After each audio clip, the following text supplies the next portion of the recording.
पीताम्बरायै नमः। श्री गुरुचरण कमलेभ्यो नमः। आज हम श्री पीताम्बरा बगलामुखी के एक विशेष प्रयोग के विषय में बात करेंगे। ये प्रयोग क्या है और इसको करने का फल क्या है, उसकी प्राप्ति क्या है फल की, तो उस विषय पर चर्चा करेंगे। ये प्रयोग है दीपदान का। इसके विषय में बहुत कम लोगों को पता है और पूज्य स्वामी जी महाराज दतिया वाले राष्ट्रगुरु जो स्वामी जी महाराज है, और इसका मेरु तंत्र में भी उल्लेख है, सांख्यान तंत्र में भी इसके विषय में बताया गया है। और ये हमें जो है गुरु क्रम से प्राप्त हुआ है। इसका हमने कई जगह प्रयोग किया और उनके परिणाम बहुत आशाजनक रहे। इसमें हमें करना क्या है कि मान लीजिए शत्रु से पीड़ा प्राप्त हो रही है, लगातार शत्रु जब हमें प्राप्त करने लग जाए, शत्रु इस स्थिति में हो कि हम उसका कुछ बिगाड़ ना सके, हमसे बहुत ज़्यादा हर चीज़ में, शक्ति में भी, धन में भी, बल में भी, हर जगह से जो है हमसे ज़्यादा उन्नत हो, वो हमसे ज़्यादा प्रभावशाली हो, उस स्थिति में हाँ श्री पीताम्बरा बगलामुखी जो है हमारी बड़ी सहायता करती हैं। और कहीं ना कहीं इनको जो है शत्रुहंता भी माई को कहा गया है। और हमने कई प्रयोग भी किए हैं, तो उनका हमने फल भी देखा हुआ है। तो आज इस विषय में हम जो बात कर रहे हैं वो है पीताम्बरा बगलामुखी के दीपदान के विषय में। दीपदान क्या है, किस प्रकार होता है और इसका करने का उद्देश्य क्या है, उसकी फल की प्राप्ति क्या है और इसको करने का विधान क्या है, इन सब विषय पर बात करते हैं। दीपदान होता क्या है, पहले इस विषय पर बात कर लेते हैं। जैसा इसका नाम है दीपदान, तो इसमें दीप बनाए जाते हैं और उन दीपकों को संकल्प करके देवता के निमित्त दान किया जाता है, प्रज्वलित करके। ये हो गया दीपदान। और इस दीपदान में साथ में देवता को बलि भी दी जाती है। बलि जो है, हम सात्विक लोग हैं तो हम सात्विक बलि देते हैं। अब इसमें क्रम क्या रहता है कि सबसे पहले तो आप ये देखिए शत्रु की पीड़ा कितनी है, कैसे क्या है, उसके निमित्त जो है आप संकल्प कीजिए। और इस क्रम को आप मंगलवार से, शनिवार से, रविवार से या मुख्य नक्षत्र को और वीर रात्रि हो, उस दिन से आप इसे प्रारंभ कर सकते हैं।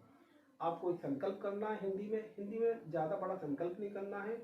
आपको जो है 3 बार इस प्रकार से करना है। आप ध्यान दें, ओम श्री विष्णु श्री विष्णु श्री विष्णु, मेरा नाम यह है, मैं अमुक राज्य के अंतर्गत, अमुक जिले के अंतर्गत, अमुक स्थान का निवासी हूँ। वर्तमान में सूर्य इस राशि में है, सूर्य उत्तरायण है। ये महीना है जो हमारा हिंदी का महीना होता है, जैसे अभी माघ मास चल रहा है, तो माघ का महीना है, शुक्ल पक्ष है। आज एकादशी तिथि है और रविवार है। मेरा नाम ये है, मेरा गोत्र अमुक है, अपने गोत्र का नाम को उच्चारण लें। पीताम्बरा भगवती बगलामुखी मेरी सहायता करें। मैं बगलामुखी की शरण में हूँ। मैं माई से प्रार्थना करता हूँ कि वो मेरे शत्रु का नाम, शत्रु का अगर गोत्र आपको याद हो तो उसका गोत्र बोलें, अन्यथा शत्रु का नाम हो। और जब उसका नाम बोलें तो आप उसके चित्र को, आप उसके व्यक्तित्व को, आप उसके चेहरे को अपने मन में स्मरण रखें कि अमुक शत्रु, अमुक नाम का व्यक्ति मेरा शत्रु है और उसका पता ये है, इस व्यक्ति से मुझे शत्रु वाली पीड़ा प्राप्त हो रही है, ये व्यक्ति मेरे लिए हानिकारक है।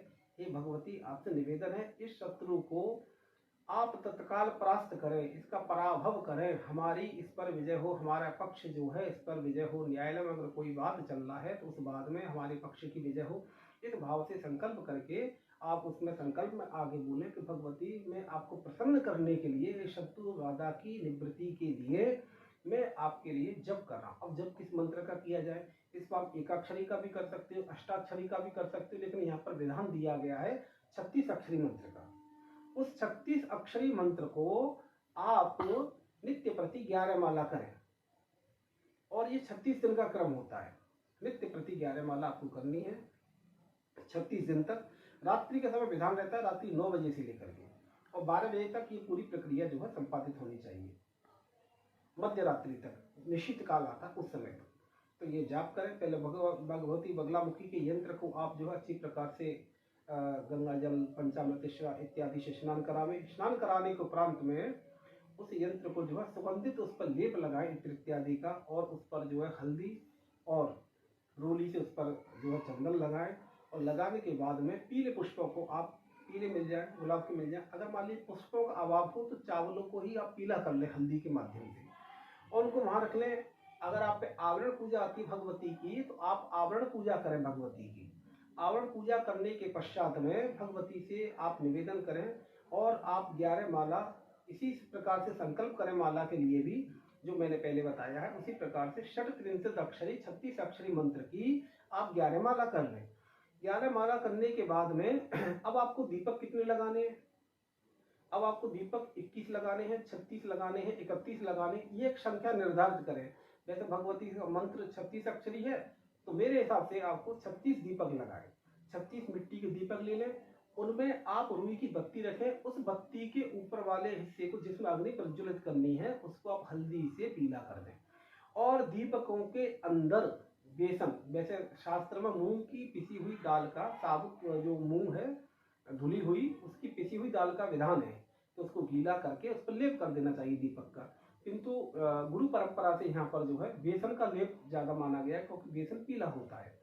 आप उस बेसन का लेप दीपक के ऊपर रखें, दीपक सूख जाए उनके ऊपर वर्तिका रखें, वर्तिका के ऊपर गाय का शुद्ध गाय का घी रखें। अन्यथा आप पीली सरसों को उसका तेल निकलवा करके उस पीली सरसों के तेल को दीप प्रज्वलित करें और दीप प्रज्वलित करने के बाद में वहां पर ठीक है ना जी, अष्टमी को भी आप प्रक्रिया कर सकते हो, नवमी को भी आप प्रक्रिया कर सकते हो। और सबसे पहले दीपों को वहां पर रखें, उनके ऊपर उनके नीचे एक त्रिकोण के हिसाब से यंत्र बनाएं और उनको रख करके पीले पुष्पों से या पीले चावल से दीपक के नीचे चढ़ाएं, उनको प्रणाम करके बोले ओम दीपाधार यंत्राय नमः। उसके बाद में आप अपने हाथ में जो है एक विनियोग कर लें या संकल्प कर लें, ठीक है ना। उसमें आप बोले अमुक मास, अमुक तिथि, अमुक वार, अमुक अमुक संवत्सर, जो भी आपका संवत्सर चल रहा वर्तमान में पिंगल नामनी संवत्सर है। अब आप आगे बोले मम सर्व अरिष्ट निवारणार्थे सर्वे शत्रु क्षयार्थे सर्व अभिष्ट सिद्धे श्री भगवान